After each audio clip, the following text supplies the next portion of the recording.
فقط اس لیے ہوں میں سیاست میں، فقط اس لیے ہوں کہ کوئی کم ظرف میرے شہر کا سلطان نہ بنے۔ میرے واجب الاحترام، قابل عزت تکریم و تعظیم بھائیوں، دوستوں، بزرگوں اور اسٹیج پہ جلوہ افروز علماء اکرام، میرے سامنے بہت سارے نورانی چہرے بیٹھے ہیں۔ دوستوں، بھائیوں، بزرگوں، عالم کفر ایک طرف، عالم اسلام، اور یہ جنگ ہمیں ورثے میں ملی ہے، یہ جنگ ہماری وراثت ہے، یہ مقابلہ ہماری تربیت کا حصہ ہے۔ ہمارے دسترخوان پہ بھی عالم کفر اور عالم اسلام کی بات ہوتی ہے، ہماری تعلیم میں بھی ہمیں یہ بتلایا جاتا ہے، ہمارا اسلام بھی اللہ کی زمین پر اللہ کا نظام قائم کرنے کا عنوان ہے۔ عالم کفر کے مقابلے میں خود سرکار دو عالم صلی اللہ علیہ وسلم کی ایک روشن تاریخ میرے اور آپ کے سامنے ہے۔ چند باتیں عرض کر دیتا ہوں۔ عالم کفر، ڈیوائیڈ اینڈ رول، تقسیم در تقسیم اینڈ حکومت۔ مسلم امہ کو تقسیم کرنا ہے اور پھر خود حکومت کرنی ہے۔ طبقاتی تقسیم، جغرافیائی تقسیم، مالیاتی تقسیم۔ بر صغیر میں جس میں آج ہم بیٹھے ہیں، یہ اس کا ایک ٹکڑا ہے۔ بنگلہ دیش، کشمیر، انڈیا، یہ سارے علاقے جو ہے یہ بر صغیر کہلاتے تھے، اور اس کی تقسیم سے پہلے یہاں مسلمانوں کا عروج تھا، مسلمانوں کا خون گرمانے والے تھے۔ علماء اکرام سے الگ جن لوگوں نے ان نعروں کو قبول کیا، وہ ایک الگ راستے کی طرف چلے گئے۔ پوری اس امت کو، یعنی یہ جغرافیائی حدود کو تقسیم کرنے کے لیے عالم کفر نے یہاں پنجے گاڑے کہ ان کی جو مسلمانوں کی اکثریت ہے اس کا خاتمہ کیسے ممکن ہو سکتا ہے، ان میں کون کون سے فتنے ابھارے جائیں، کون کون سے نعرے ان کو دیے جائیں تو یہ لوگ ان کے پیچھے لگیں گے۔ بظاہر تو وہ سنہری ہوں گے، لیکن ان کے پیچھے ہمارے مقاصد ہوں گے۔ جب وہ نعرہ ایک اختیار کرے گا، دوسرا نعرہ دوسرا اختیار کرے گا، ہم جس پہ چاہیں گے ہاتھ رکھ کر اس کو استعمال کریں گے۔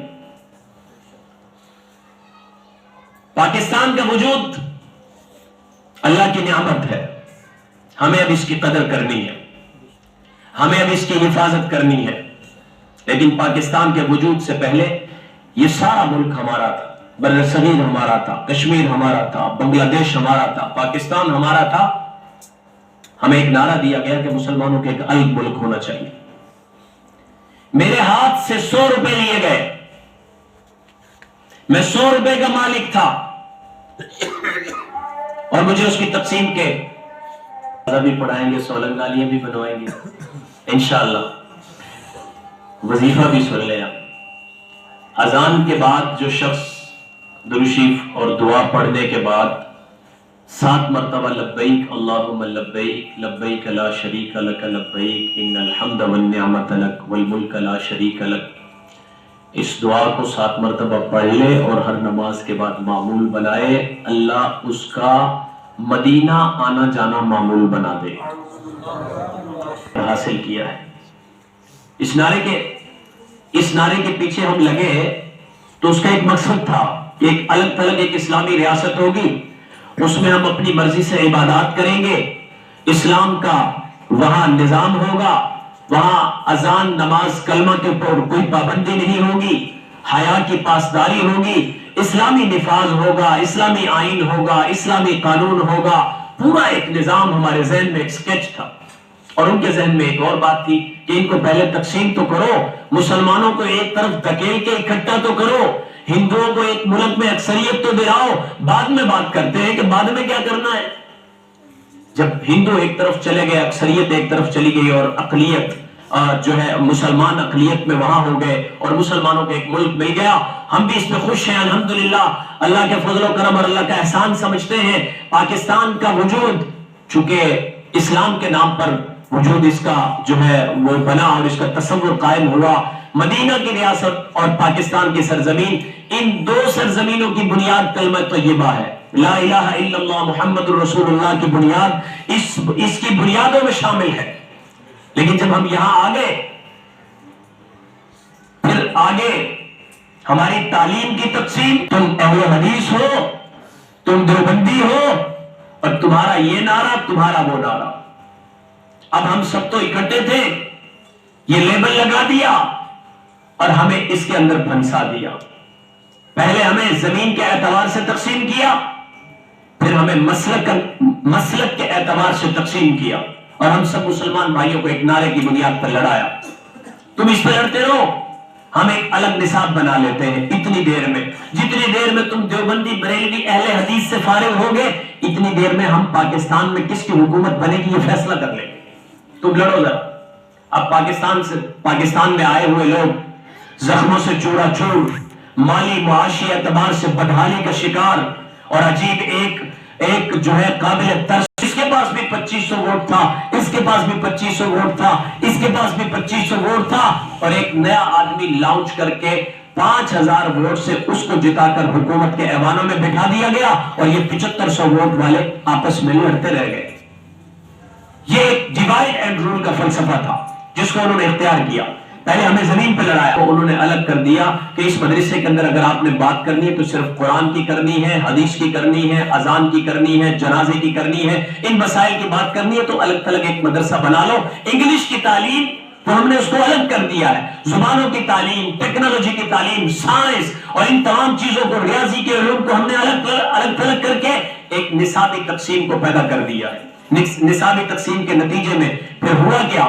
ہوا یہ کہ جو اس نصابی تقسیم کے مرحلے میں ہماری سائڈ پہ آئے گا اسے حکومت ملے گی، وہ چیف جسٹس بنے گا، وہ آرمی چیف بنے گا، وہ وزیر اعظم بنے گا، وہ ایم این اے بنے گا، وہ صوبیدار بنے گا، وہ مجسٹریٹ بنے گا، وہ ایسی لگے گا، وہ بی سی لگے گا۔